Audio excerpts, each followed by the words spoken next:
ನೀ ತುಂಬಾ ಚೆನ್ನಾಗಿರ್ತಿ, ಎಲ್ಲಾ ತರ ನೀನ್ ಹೆಸರು ತತ್ತಿ ಅಂತ ಹೇಳಿದ್ದು. ಅವಳು ಮದ್ವೆ ಆಗಿ ಮಗಳು ಐದು ವರ್ಷಕ್ಕೆ ಮಾನಸ ಸರೋವರಕ್ಕೆಲ್ಲ ಹೋಗ್ಬಂದ್ಬಿಟ್ಲು. ಅಲ್ಲಾಯ್ತು. ಆಮೇಲೆ ಗುರುಗಳು ನಮ್ಮನೇಲಿ ಇವ್ರು ಹೋಗಿ ಕೇಳಿದ್ರು, ಮದುವೆ ಎಷ್ಟು ಬಂದಿದೇವ, ನೀವು ಮದುವೆ ಮಾಡ್ಬೇಕು, ಏನ್ ಮಾಡ್ಬೇಕು ಅಂತ. ರುಳಿ ಅಂತಾರಲ್ಲ ಅದನ್ನ ತಗೊಂಡೋಗಿ ಅವ್ರ ಅಂಗಡಿ ಕೊಡಿದ್ಲು. ಅವ್ರಿಗೆ ತುಂಬಾ ಚೆನ್ನಾಗೆಲ್ಲ ಆಯ್ತು. ಶಾಂತಲ, ನಾನು ಹೀಗೆ ನಿಮ್ಮ ಮಗನ್ಗೆ ನನ್ನ ಮಗಳು ಕೊಡ್ಬೇಕು ಅಂತ ಮಾಡಿದೀನಿ, ನಿಮ್ಗೆ ಒಪ್ಪಿಗೆ ಇದೆ ಅಂತ ಹೇಳಿದ್ರು. ಅವನು ಗುರುಗಳ ಬಗ್ಗೆ ತುಂಬಾ ಇದು, ಅವ್ನ ಮನೆಗೆ ಹೆಸರೇ ಜಗದ್ಗುರು ಅಂತ ಇಟ್ಕೊಂಡಿದ್ದಾನೆ. ನಮ್ಮಲ್ಲೇ ಇರು, ಒಂದಿನ ಇರು ಅಂತ ಹೇಳೋರು ಗುರುಗಳು. ಇದ್ದು ನಂದೆಲ್ಲ ಸೇವೆ ಮಾಡ್ಕೊಂಡು ಹೋಗೆ ಅಂತ ಹೇಳೋರು. ಸರಿ, ಹೊರಟಾಗ ಏನಾಯ್ತು, ಅದು ಮಡ್ರಾಸ್ ರೈಲು ಆಕ್ಸಿಡೆಂಟ್ ಆಗಿ ಇದಾಗ್ಬಿಟ್ಟಿತ್ತು, ಅದು ಕ್ಯಾನ್ಸಲ್ ಆಗೋಯ್ತು.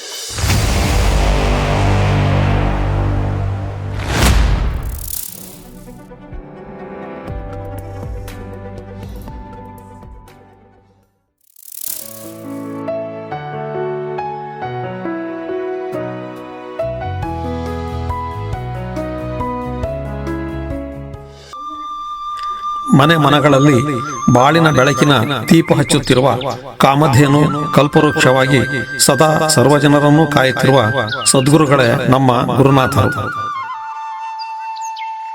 ಇಂಥ ಸರ್ವಶ್ರೇಷ್ಠವಾದ ಸ್ಥಳವನ್ನು ಸ್ವಚ್ಛವಾಗಿ ಶುಭ್ರವಾಗಿಟ್ಟುಕೊಳ್ಳುವುದು ನಮ್ಮೆಲ್ಲರ ಅತ್ಯಂತ ಆದ್ಯ ಕರ್ತವ್ಯವಾಗಿದೆ. ತಾವುಗಳು ಶ್ರೀ ಗುರುನಾಥರ ವೇದಿಕೆಗೆ ಬರುವಾಗ ಯಾವುದೇ ಹಣ್ಣು ಹಂಪಲು, ಸಿಹಿ ತಿನಿಸುಗಳು, ಇನ್ಯಾವುದೇ ಪದಾರ್ಥಗಳನ್ನು ತಂದರೆ ಅದನ್ನು ಶ್ರೀ ಗುರುನಾಥರ ವೇದಿಕೆಯಲ್ಲಿ ಗುರುಗಳಿಗೆ ಸಮರ್ಪಿಸಿ ಮತ್ತೆ ಅವುಗಳನ್ನು ನಿಮ್ಮ ಮನೆಗೆ ತೆಗೆದುಕೊಂಡು ಹೋಗಿ ಸುತ್ತಮುತ್ತಲಿನವರಿಗೆ ಪ್ರಸಾದ ರೂಪವಾಗಿ ಕೊಡಿ. ಇದರಿಂದ ಎಲ್ಲರಿಗೂ ಶ್ರೀ ಗುರುವಿನ ಪ್ರಸಾದ ಲಭ್ಯವಾಗುತ್ತದೆ. ಅಲ್ಲದೆ ವೇದಿಕೆಯಲ್ಲಿ ಸ್ವಚ್ಛತೆಯನ್ನು ಕಾಯ್ದುಕೊಂಡಂತಾಗುತ್ತದೆ. ನಿಮ್ಮಿಂದಾಗಿ ನಿಮ್ಮ ಪರಿಸರದ ಅಕ್ಕಪಕ್ಕದ ಮನೆಯವರಿಗೆ ಗುರುಪ್ರಸಾದ ತಲುಪಿಸಿದ ಪುಣ್ಯವು ದೊರಕುತ್ತದೆ. ಇದು ಕೂಡ ನಾವು ಗುರುಗಳಿಗೆ ಕೊಡುವ ಅತ್ಯಂತ ಕಾಯಕಪೂರ್ಣ ಸೇವೆಯಾಗಿದೆ. ವೇದಿಕೆಯಲ್ಲಿ ಗುರುನಾಥರಿದ್ದಾರೆ. ತಾವು ಈ ಕ್ಷೇತ್ರವನ್ನು ನಿರ್ಮಲವಾಗಿಟ್ಟುಕೊಳ್ಳಬೇಕು. ಈ ಸ್ಥಳ ಎಷ್ಟು ಸ್ವಚ್ಛವಾಗಿರುತ್ತದೋ ಹಾಗೆ ನಮ್ಮ ಮನಸ್ಸು ಕೂಡ ಗುರುನಾಥರೆಡೆಗೆ ಸಾಗುತ್ತದೆ. ಹಾಗಾಗಿ ಸರ್ವರು ಸ್ವಚ್ಛತೆ ಕಡೆಗೆ ಆದ್ಯತೆ ನೀಡಬೇಕೆಂದು ಕೇಳಿಕೊಳ್ಳುವ ನಿಮ್ಮ ಗುರು ಸೇವಕ. ಇದೆಲ್ಲ ಮಾಡ್ಕೊಂಡು ಅವಳು ಇದರಲ್ಲಿ ಇಂಡಿಯನ್ ಯಕ್ಷದಲ್ಲಿದ್ದಾಳೆ. ನನ್ನ ಮೊಮ್ಮಗಳು ಅಲ್ಲಿ ಕೆಲ್ಸಕ್ಕೆ ಸೇರ್ಕೊಂಡು ಅಲ್ಲೇ ಓದ್ತಾ ಇದ್ದಾಳೆ. ಈಗ ಹೋದ ವರ್ಷ ಹೋದ್ಲು, 2 ವರ್ಷ ಆಯ್ತು. ನನ್ನ ಮೊಮ್ಮಗಳು ಭೂಮಿಕಾ ಅಂತ ಅವಳ ಹೆಸರು. ಅಲ್ಲಿದ್ದಾಳೆ, ಅಲ್ಲಿ ಓದ್ತಾ ಇದ್ದಾಳೆ. ಎಲ್ಲ ಗುರುಗಳ ಅನುಗ್ರಹನೀಯ. ಆಮೇಲೆ ಒಂದ್ಸಲ ಇವಳು ನನ್ನ ಮದುವೆ ಆದ್ಮೇಲೆ ಜ್ಯೋತಿ ಅಶ್ವತ್ಥನ ಕಟ್ಟೆ ಹತ್ರ ಕೂತಿದ್ರು ಗುರುಗಳು. ಆಮೇಲೆ ಹೋದ್ಲು, ಗುರುಗಳು ಕೂತಿದ್ರು. ಭಾರೇ ಜ್ಯೋತಿ ಅಂತ ಪಕ್ಕದಲ್ಲೇ ಕೂರ್ಸ್ಕೊಂಡು ಮಾತಾಡ್ಸಿ, ಏನೇ ಚೆನ್ನಾಗಿದೆಯೇನಮ್ಮ, ಚೆನ್ನಾಗಿ ನಿಮ್ಮ ಅನುಗ್ರಹದಿಂದ ಚೆನ್ನಾಗಿದ್ದ ರೀತಿ ಗುರುಗಳೇ, ಚೆನ್ನಾಗಿದ್ದೀನಿ ನಾನು. ನೋಡು, ಮುಂದಿನ ವರ್ಷ ನೀ ಕಾರ್ ತಗೊಂಡು ನಿನ್ ಗಂಡ, ನಿನ್ನ ಅತ್ತೆ ಮಾವನು ಕೂರ್ಸ್ಕೊಂಡು, ನಿಮ್ಮ ಅಪ್ಪ ಅಮ್ಮನ ಕೂರ್ಸ್ಕೊಂಡು ಜುಯ್ ಅಂತ ಬರ್ತೀಯಾ ಅಂತ ಹೇಳಿದ್ರು. ಹಾಗೆ ಆಯ್ತು. ಮುಂದಿನ ವರ್ಷ ಹೇಳ್ದಾಗ, ನಿಮ್ಮ ಅನುಗ್ರಹ ಎಲ್ಲ ನಿಮ್ಮ ಆಶೀರ್ವಾದ ಇದ್ರೆ ಆಗುತ್ತೆ ಅಂತ ಕೈ ಮುಗಿದ್ಬಿಟ್ಲು ಅವಳು. ನೀನು ವ್ಯಾನಿಟಿ ಬ್ಯಾಗ್ ತಗ್ಲಾಕೊಂಡು ಬಂದಾಗಲ್ಲ ನೋಡುವಂತೆ ಮುಂದಿನ ವರ್ಷ ಕಾರ್ ತಗೊಂಡ್ ಬರ್ತೀವಿ ಕಣೆ ಅಂತ ಹಾಸ್ಯ ಮಾಡಿದ್ರು. ಆಯ್ತು ಮಾವ ಅನ್ನೋಳು. ಮಾವ ಅನ್ಕೊಂಡು, ಆಯ್ತು ಮಾವ ಆಗ್ಲಿ, ನಿಮ್ಮ ಅದೃಷ್ಟ, ನಿಮ್ಮ ಅನುಗ್ರಹ ಇದ್ರೆ ನನಗೆ ಎಲ್ಲ ಆಗುತ್ತೆ ಒಳ್ಳೇದೊಂದು. ನೀ ತುಂಬಾ ಚೆನ್ನಾಗಿರ್ತಿ, ಎಲ್ಲಾ ತರ ನೀನ್ ಹೆಸರು ತತ್ತಿ ಅಂತ ಹೇಳಿದ್ದು. ಅವಳು ಮದ್ವೆ ಆಗಿ ಮಗಳು ಐದು ವರ್ಷಕ್ಕೆ ಮಾನಸ ಸರೋವರಕ್ಕೆಲ್ಲ ಹೋಗ್ಬಂದ್ಬಿಟ್ಲು. ಅವಳ ಫ್ರೆಂಡ್ ಜೊತೆ ಎಲ್ಲ ಹೋಗಿ ನೋಡ್ಕೊಂಡು ಎಲ್ಲ ಮಾಡ್ಕೊಂಡು ಬಂದ್ಲು. ಈಗ್ಲೂ ಅಷ್ಟೇ ಎಲ್ಲ ಕಡೆಲ್ವಾ ಸಂಗೀತ ಇದೆಲ್ಲ ಹೇಳ್ಕೊಡ್ತಾಳೆ. ಬದ್ನಮಂಡಿ ಮಾಡ್ಕೊಂಡಿದ್ದಾಳೆ. ಅವ್ರು ಇರೋದು ಉತ್ತರಳ್ಳಿ, ಬೆಂಗಳೂರಿನಲ್ಲಿ ಉತ್ತರಳ್ಳಿಲಿದ್ದಾರೆ. ಪಾದಕ ಮಂದಿರ ಹತ್ರನೇ ಇರೋದು ಅವ್ರ ಮನೆ ಬೆಂಗಳೂರಿನಲ್ಲಿ. ಅಲ್ಲೇ ಇದೆ, ಅಪಾರ್ಟ್ಮೆಂಟ್ ತಗೊಂಡಿದ್ದಾರೆ. ಫಸ್ಟ್ ಅವರು ಬ್ರಾಹ್ಮಣ ಸಭೆಯಿಂದ ಅವ್ರಿಗೆ ಸ್ವಲ್ಪ ಇದು ಸಿಕ್ಕಿತ್ತು, ಸೈಟು ನಮ್ಮ ಅಳಿಯಂಗೆ. ಅವರಲ್ಲಿ ಮನೆ ಕಟ್ಕೊಂಡು ಅದನ್ನ ಬಾಡಿಗೆ ಕೊಟ್ಟು ಈಗ ಸ್ವಂತ ಮನೆ ಮಾಡ್ಕೊಂಡಿದ್ದಾರೆ. ಇಲ್ಲಿ ಕೋಣದ ಕುಂಟೆಯಲ್ಲಿ ಮನೆ ಇದೆ ಅವ್ರದ್ದು, ಸ್ವಂತ ಮನೆ ಬಾಡಿಗೆ ಕೊಟ್ಟಿದ್ದಾರೆ. ಈಗ ಅವರು ನಮ್ಮನೆಯವ್ರ ಪುತ್ತೂರಲ್ಲಿ ಇದ್ದಾಗಲೇ ನನ್ನ ಮಗ ಹುಟ್ಟಿದ್ದು. ಆಮೇಲೆ ಎಲ್ಲ ಆದ್ಮೇಲೆ ಅವನು ಕಾಲೇಜು ಸಕ್ಕರೆಪಟ್ಟಣದಲ್ಲಿ ಸ್ವಲ್ಪ ದಿನ ಓದ್ದ. ಆಮೇಲೆ ಚಿಕ್ಕಮಗಳೂರಲ್ಲಿ ಓದಿ ಹಾಸನಕ್ಕೆ ಹಾಸನದಲ್ಲಿ ಒಂದ್ ಸ್ವಲ್ಪ ದಿನ ಇದ್ದ. ನಮ್ಮ ನಾದ್ನಿ ಮನೇಲಿ ಇದ್ದ, ನಮ್ಮ ಊರ್ಗಿತಿ ಮನೇಲಿ ಇದ್ದ. ಅಲ್ಲಾಯ್ತು. ಆಮೇಲೆ ಗುರುಗಳು ನಮ್ಮನೇಲಿ ಇವ್ರು ಹೋಗಿ ಕೇಳಿದ್ರು, ಮದುವೆ ಎಷ್ಟು ಬಂದಿದೇವ, ನೀವು ಮದುವೆ ಮಾಡ್ಬೇಕು, ಏನ್ ಮಾಡ್ಬೇಕು ಅಂತ. ಏನು ಮಾಡ್ಬೇಡ, ನೀನು ನಿನ್ನ ತಂಗಿ ಮಗಳಿದಾಳಲ್ಲ ಅವಳನ್ನೇ ತಂದ್ಕೊಂಡು ಮದುವೆ ಮಾಡ್ಕೊ, ಒಳ್ಳೇದಾಗುತ್ತೆ ಅಂತ ಗುರುಗಳೇ ಹೇಳಿದ್ರು. ಅವರು ನಮ್ಮ ಭಾವನು, ನನ್ನ ನಾದ್ನಿ ಗಂಡ, ಅವರು ಗುರುಗಳು ಅಂದ್ರೆ ತುಂಬಾ ಇದು ಗುರುಭಕ್ತಿ ಜಾಸ್ತಿ. ಬಂದು ಅವ್ರ ಪಾದ ಸೇವೆ ಮಾಡಿ ಇದ್ ಮಾಡಿ ಹೋಗೋರು. ನಮ್ಮ ಭಾವನ ಹೆಸರು ಶಿವಮೊಗ್ಗದಲ್ಲಿದ್ರು, ಅಡ್ವೊಕೇಟ್ ಆಗಿದ್ರು ಅವರು. ನಮ್ಮ ಭಾವ ಹೆಚ್ಚು ನಾಗರಾಜ್ ಅಂತ ಅವ್ರ ಹೆಸರು. ಅವ್ರ ಹೆಂಡ್ತಿನೇ ನಮ್ಮ ನಾದ್ನಿ, ಅದೇ ನಾದ್ನಿ ಗಂಡ ಆತ. ಅವ್ರ ಮಗಳು, ಅವ್ರಿಗಿಬ್ರು ಹೆಣ್ಮಕ್ಳು, ಒಬ್ಬನೇ ಮಗ. ಇಬ್ರು ಮಗಳಲ್ಲಿ ದೊಡ್ಡ ಮಗಳನ್ನ ನನ್ನ ಮಗನಿಗೆ ಕೊಡ್ಬೇಕು ಅಂತ ಅವ್ರು ಅನ್ಕೊಂಡಿದ್ರು. ಆಮೇಲೆ ನಮ್ಮಲ್ಲಿ ಇವ್ರು ಹೋಗಿ ಕೇಳಿದ್ಲು. ಅವರು ತುಂಬಾ ದೈವಭಕ್ತರು ನಮ್ಮ ಭಾವನ್ಮ. ಯಾವಾಗ್ಲೂ ಗುರುಗಳು ಅಂತ ಅವ್ರಿಗೂ ಒಂದ್ಸಲ ಕಷ್ಟ ಬಂದಿತ್ತಂತೆ. ಕಷ್ಟ ಬಂದಾಗ ಅವ್ರೊಂದು ಅಂಗಡಿ ಇಟ್ಕೊಂಡಿದ್ರು. ಅಂಗಡಿಲಿ ತುಂಬಾ ಲಾಸ್ ಆಗ್ಬಿಟ್ಟು ಇದ್ರದ್ದು ಎಂತದ ಬೀರು ಎಲ್ಲ ಮಾಡೋದೊಂದು ಅಂಗಡಿ ಇಟ್ಕೊಂಡಿದ್ರಂತೆ. ಅಲ್ಲೇನೋ ಲಾಸ್ ಆಗ್ಬಿಟ್ಟು ಅವ್ರಿಗೆ ತುಂಬಾ ತೊಂದ್ರೆಲಿದ್ರು. ಆಮೇಲೆ ಅವ್ರು ಬಂದು ಕೇಳ್ಕೊಳ್ಳೋ ಹೊತ್ತಿಗೆ ನಿನ್ಗೇನು ಆಗಲ್ಲ, ಅಲ್ಲಿ ನಿಮ್ಮ ಮನೇಲಿ 2 ಬೀರು ಮೇಲೆ 2 ಬೆಳ್ಳಿ ಗೆಜ್ಜೆ ಇದೆ, ಅದನ್ನ ತಗೊಂಡೋಗ್ಬಿಟ್ಟು ನೀನು ಕೊಟ್ಬಿಡು, ಅಂಗಡಿ ಕೊಟ್ಬಿಡು, ಆಮೇಲೆ ನಿನ್ಗೆಲ್ಲ ಒಳ್ಳೇದಾಗುತ್ತೆ ಅಂತ ಹೇಳಿದ್ರಂತೆ. ಅದೆಲ್ಲಿ ಬಂದಿತ್ತೋ ಗೆಜ್ಜೆ ಗೊತ್ತಿಲ್ಲ, ಅದು ರುಳಿ ಅಂತಾರಲ್ಲ ಅದನ್ನ ತಗೊಂಡೋಗಿ ಅವ್ರ ಅಂಗಡಿ ಕೊಡಿದ್ಲು. ಅವ್ರಿಗೆ ತುಂಬಾ ಚೆನ್ನಾಗೆಲ್ಲ ಆಯ್ತಂತೆ. ನಮ್ಮ ಶಿವಮೊಗ್ಗದ ಭಾವ ಹೇಳೋರು ಯಾವಾಗ್ಲೂ ಅದಕ್ಕೆ ಹೇಳೋರು. ಅದನ್ನ ಕೊಡಿದ್ಲು, ಅವ್ರಿಗೆ ತುಂಬಾ ಒಳ್ಳೇದಾಯ್ತಂತೆ. ಆಮೇಲೆ ಅವ್ರು ಹೇಳಿದ್ರು, ಹೀಗೆ ನನ್ ಮದುವೆ ಮಾಡ್ಬೇಕು. ಅವರು ಕೇಳ್ಕೊಂಡಿದ್ದಾರೆ ಇವ್ರನ್ನ ಗುರುಗಳನ್ನ, ನನ್ ಮಗಳನ್ನ ಮದುವೆ ಮಾಡ್ಬೇಕು ಅಂತ ಇದ್ದೀನಿ, ಗಂಡಿ ಯಾವ್ದಾರು ಮಾಡಿ ನೀವೇ ಮಾಡ್ಬೇಕು ಅನ್ನೋದಕ್ಕೆ, ಯಾಕೆ ಅವ್ನ ಮಾಡ್ತೀಯ ನೀನು, ನಿಮ್ ರಾಮಣ್ಣನ ಮಗನೇ ಇಲ್ವೇ, ಅವ್ನಿಗೆ ಕೊಡು ಅಂತ ಗುರುಗಳು ಸಲಹೆ ಕೊಟ್ರಂತೆ. ಸರಿ ಬಂದ್ರು. ಒಂದಿನ ಬಂದು ನವರಾತ್ರಿ ಬಂದು ಹಣ್ಣು ಎಲ್ಲ ತಗೊಂಡ್ ಬಂದು ಹೀಗೆ ಮನೆಯವರು ಆಫೀಸ್ಗೆ ಹೋಗಿದ್ರು, ಚಿಕ್ಕಮಂಗ್ಳೂರ್ಗೆ ಹೋಗಿದ್ರು. ಬಂದು ಶಾಂತಲಾ, ನಾನು ಹೀಗೆ ನಿಮ್ಮ ಮಗನ್ಗೆ ನನ್ನ ಮಗಳನ್ನ ಕೊಡ್ಬೇಕು ಅಂತ ಮಾಡಿದೀನಿ, ನಿಮ್ಗೆ ಒಪ್ಪಿಗೆ ಇದೆ ಅಂತ ಕೇಳಿದ್ರು. ಅವ್ನು ಹಾಸನದಲ್ಲಿದ್ದ, ನನ್ನ ಮಗ ಅವಾಗ ಕೆಲಸ ಮಾಡ್ತಾ ಇದ್ದ. ಆಮೇಲೆ ನಂದೇನಿಲ್ಲ, ನಾನು ಒಪ್ಕೊಂಡಿದ್ದೀನಿ, ನಮ್ಮ ಮನೆಯವ್ರಿಗೂ ಇಷ್ಟ ಇದೆ. ನಮ್ಮ ಅತ್ತೆನೂ ಹೇಳೋರು, ನನ್ನ ಮೊಮ್ಮಗಳನ್ನೇ ತಂದ್ಕೋಬೇಕು, ರಂಜಿನಿ ಅಂತ ಅವಳ ಹೆಸರು, ಅವ್ರ ಮಗಳ ಹೆಸರು, ನನ್ನ ಕುಮಾರನಿಗೆ ತಂದ್ಕೋಬೇಕಣಿ ಅಂತ ಅವರು ಹೇಳಿದ್ರು, ಯಾವಾಗ್ಲೂ ಹೇಳೋರು. ಸರಿ ಆಯ್ತು, ಇವ್ರು ಒಪ್ಕೊಂಡ್ರು. ನಾನು ಎಲ್ಲ ಹೇಳ್ದೆ ಹ್ಞೂ ಆಯ್ತು ಅಂತ. ಆಮೇಲೆ ನನ್ನ ಮಗನ್ನು ಕೇಳಿದ್ವು. ಅಷ್ಟೊತ್ತಿಗೆ ಅವನಿಗೆ ಶಿವಮೊಗ್ಗಕ್ಕೆ ಟ್ರಾನ್ಸ್ಫರ್ ಆಗಿತ್ತು.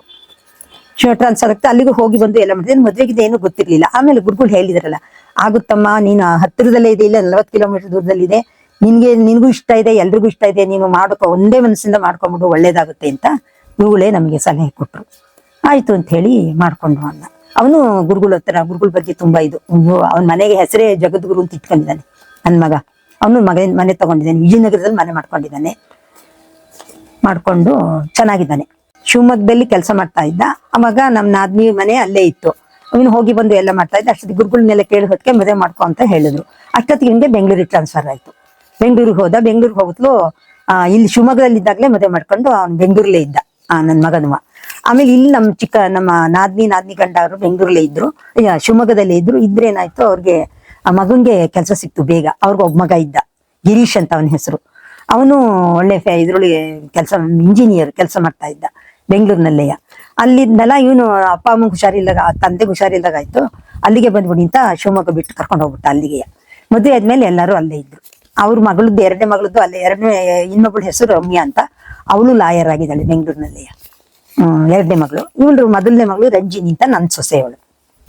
ನನ್ನ ಮಗನಿಗೆ ಮದುವೆ ಮಾಡ್ಕೊಂಡ್ರು ಅವಳನ್ನ. ಈಗಲೂ ಸಹ ಅವಳಿಗೆ ಸಾಯಿಬಾಬಿನ ಭಕ್ತೆ ತುಂಬಾ. ಎಲ್ಲಾರು ನನ್ನ ಮಕ್ಕಳೇ ಅನ್ನೋ ತರ ಒಳ್ಳೆ ಸ್ವಭಾವ, ತುಂಬಾ ಒಳ್ಳೆ ಮನಸ್ಸು ಅವಳದು. ಇಬ್ರದ್ದು ಅಷ್ಟೇ, ಅವರೇ ನನ್ನ ಮಕ್ಕಳು ಅಂತೆಲ್ಲ ತಿಳ್ಕೊಂಡು ಎಲ್ಲಾರ್ಗು ಒಳ್ಳೆ ಬುದ್ಧಿ ಎಲ್ಲ ಮಾಡ್ತಾಳೆ. ಆಮೇಲೆ ಈಗಲೂ ಅಲ್ಲಿ ಗಿರಿನಗರದಲ್ಲಿ ಇದಿದೆ ಮಂದಿರ, ಸಾಯಿಬಾಬಾ ಮಂದಿರ, ಅಲ್ಲಿಗೆ ಹೋಗಿ ಸರ್ವಿಸ್ ಮಾಡಿ ಎಲ್ಲ ಕೆಲಸ ಎಲ್ಲ ಮಾಡ್ತಾಳೆ ಇವೆಲ್ಲ. ಆಮೇಲೆ ಮಂಡ್ಯದ ಹತ್ರ ಒಂದು ಆಶ್ರಮ ಇದೆಯಂತೆ, ಅಲ್ಲಿಗೆ ಹೋಗಿ ಅವ್ರ ಜೊತೆ ಎಲ್ಲ ಹೋಗಿ ಎಲ್ಲ ಅನುದಾನ ಮಾಡುದು, ಬಟ್ಟೆ ಬರಿ ಕೊಡುದು ಎಲ್ಲ ಮಾಡ್ಕೊಂಡು ಬರ್ತಾಳೆ. ತುಂಬಾ ಜಾಸ್ತಿ ಬಡಬಗ್ರು ಮಾಡ್ತಾಳೆ. ಏನಿದೆ ಅದನ್ನ ಕೊಟ್ಟಾಗ ತುಂಬಾ ದೈವಭಕ್ತೆ.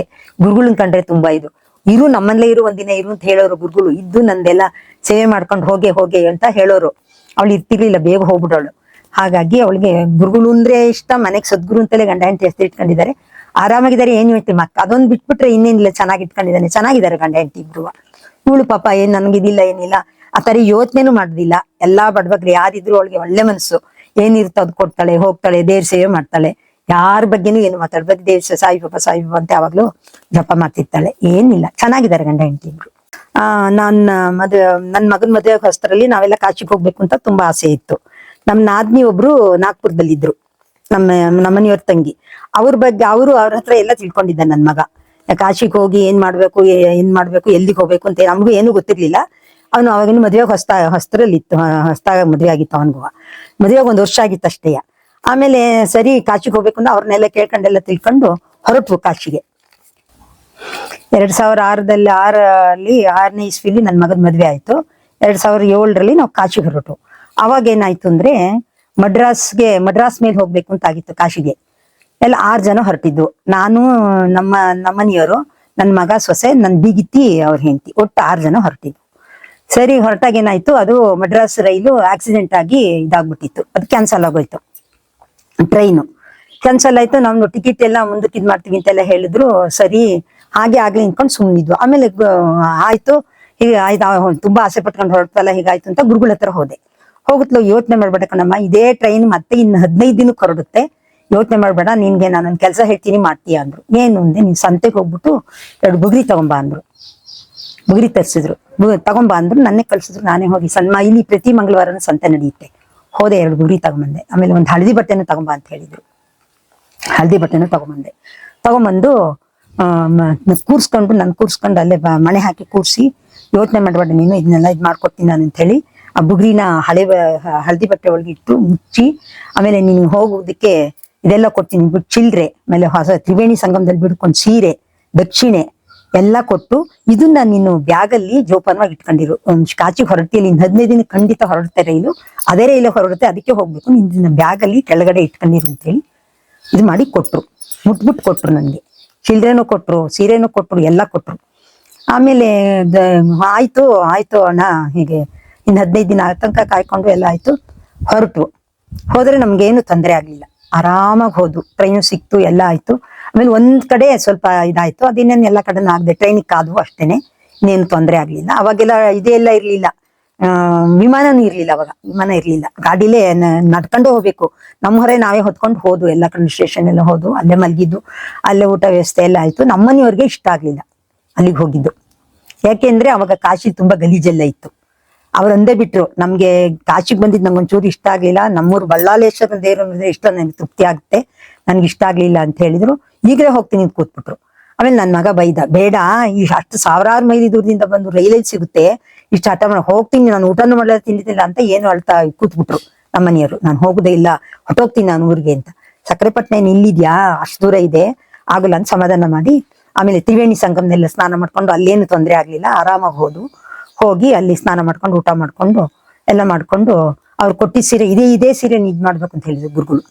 ದಕ್ಷಿಣೆ ಎಲ್ಲ ಕೊಟ್ಟು ಸೀರೆನು ಅಲ್ಲಿ ತ್ರಿವೇಣಿ ಸಂಗಮದಲ್ಲಿ ಬಿಟ್ಟು ಎಲ್ಲ ಮಾಡಿ ಪೂಜೆ ಮಾಡಿ ಎಲ್ಲ ದೇವ್ರ ಸೇವೆ ಎಲ್ಲ ಇದ್ ಮಾಡ್ಕೊಂಡು ಊಟ ಮಾಡ್ಕೊಂಡು ಬಂದು ಅವ್ರ ಮನೆಗೆ ಫಸ್ಟ್ ಹೋಗಿ ಆಯ್ತಮ್ಮ ಎಲ್ಲ, ಅಯ್ಯೋ ನಿಮ್ಮ ಅನುಗ್ರಹ ಇರುವಾಗ ನಮ್ಗೇನ್ ತೊಂದರೆ ಆಗಲ್ಲ ಗುರುಗಳೇ, ಎಲ್ಲ ತುಂಬಾ ಚೆನ್ನಾಗಾಯ್ತು, ಬಂದು ಅಂತ ಹೇಳಿ ಅವ್ರಿಗೂ ಪ್ರಸಾದ ಕೊಟ್ಟು ಇದ್ ಮಾಡ್ಕೊಂಡು ಬಂದ್ವು. ಇದು ಈಗಲೂ ಸಹ ನಾನು ಆ ಬುಗುರಿ ಇಟ್ಕೊಂಡಿದ್ದೀನಿ, ಅವ್ರು ಇಟ್ಕೊಂಡಿದ್ದೀನಿ. ಆಮೇಲೆ ಇನ್ನೊಂದು ಸಂದರ್ಭದಲ್ಲಿ ಏನಾಯ್ತು, ನಮ್ಮ ಮನೆಯವ್ರಿಗೆ ತುಂಬಾ ಹುಷಾರಿರ್ಲಿಲ್ಲ, ಅವ್ರಿಗೆ ಶುಗರ್ ಇದಾಗ್ಬಿಟ್ಟು ಜಾಸ್ತಿಯಾಗಿ ಮಾತ್ರೆ ತಗೊಳ್ದಲ್ಲಿ ಇದಾಗ್ಬಿಟ್ಟು. ಆಮೇಲೆ ನಾನು ಅಳ್ತಾ ಕೂತ್ಕೊಂಡೆ. ನಮ್ಮ ಮನೆಗೆ ಬಂದ್ರು, ನಾವು ಆಮೇಲೆ ಕೂತ್ಕೊಳ್ತಾ ಅವ್ರು ಉಟ್ಕೊಂಡಿದ್ದು ಟವಲ್ನೇ ಬಿಚ್ಕೊಟ್ಬಿಟ್ರು ನನಗೆ. ಏನೂ ಆಗಲ್ಲ, ನೀನ್ ಧೈರ್ಯವಾಗಿ ಅಳ್ಬೇಡ, ನಿನ್ನ ಕಣ್ಣಲ್ಲಿ ನೀರು ಹಾಕೋಕೊಡು ಅಂತ ಹೇಳಿ ವರ್ಷು ನನ್ನ ಪಕ್ಕದಾಗ ಕೂತ್ಕೊಂಡು ಸಮಾಧಾನ ಮಾಡಿ ಟವಲ್ ಬಿಚ್ಕೊಟ್ಟು ಈಗಲೂ ಇಟ್ಕೊಂಡಿದ್ದೀನಿ ಆ ಟವಲ್. ನೀನ್ ಯಾವಾಗ್ಲೂ ತಲೆದೆಸಿ ಇಟ್ಕೊಂಡು ಮಲ್ಕೊ, ನಿನಗೆ ಆರಾಮಾಗಿ ನಿದ್ದು ಬರುತ್ತೆ, ನಾನು ಧ್ಯಾನ ಮಾಡು ಅಂತ ಹೇಳಿದ್ದಾರೆ. ಈಗಲೂ ಇಟ್ಕೊಂಡಿದ್ದೀನಿ, ನಾನು ತಲೆದಿಂಬಲ್ಲೇ ಇಟ್ಕೊಂಡಿದ್ದೀನಿ ಅವ್ರು ಕೊಟ್ಟಿರೋದು. ದಯಮಾಡಿ ಲೈಕ್ ಮಾಡಿ, ಶೇರ್ ಮಾಡಿ, ಸಬ್ಸ್ಕ್ರೈಬ್ ಮಾಡಿ, ಮರೆಯದೆ ಬೆಲ್ ಬಟನ್ ಒತ್ತಿ. ಧನ್ಯವಾದಗಳು.